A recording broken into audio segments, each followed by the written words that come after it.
আজকে গরিবের খাবার ডাল ভাত রান্না করে ফেললাম। বেগুন দিয়ে, আলু দিয়ে, গাজর দিয়ে ভাজি। কে কখনো খাইছেন? না খেলে খেয়ে দেখবেন, অনেক মজা। আমার থেকে তো অনেক মজাই লাগে। আর হচ্ছে রুই মাছ, ডাল ভাত তো থাকতেই হবে।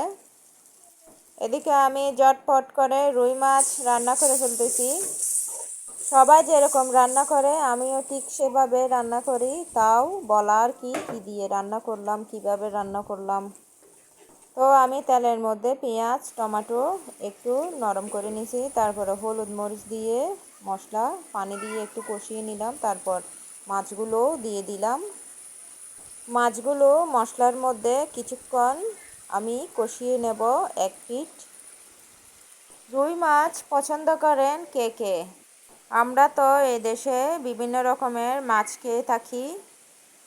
তাও দেশের খাবার খাবার মজাটাই কিন্তু অন্যরকম।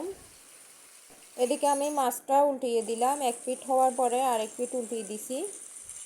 মাছটা কিছুক্ষণ কষানো হয়ে গেলে আমি পানি দিয়ে দেব মাছের মধ্যে। দিয়ে দিলাম আমি পানি। অনেক সুন্দর আসছে কালারটা। মাছটা খেতে এত যে মজা হয়েছে বলে বোঝাতে পারবো না। এদিকে আমি টমেটো কাঁচামরিচ দিয়ে দিচ্ছি উপরে আর একটু। মাছ হচ্ছে টমেটো কাঁচামরিচ বেশি দিতে হয়। মাছের মধ্যে টমেটো কাঁচামরিচ বেশি দিলে অনেক মজাও লাগে, ভালোও লাগে।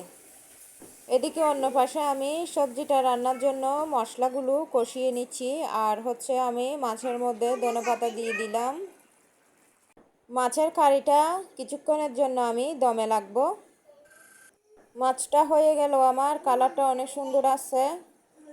এদিকে আমি সবজি কেটে নিছি। দেখলেন তো, আমি আগের ভিডিওতে বলছিলাম এখানে বেগুন কাটলেই ব্ল্যাক হয়ে যায়, সেগুলা পানির মধ্যে দিয়ে রাখলো হয় না, এরকমই থাকে ব্ল্যাক। দেখছেন তো।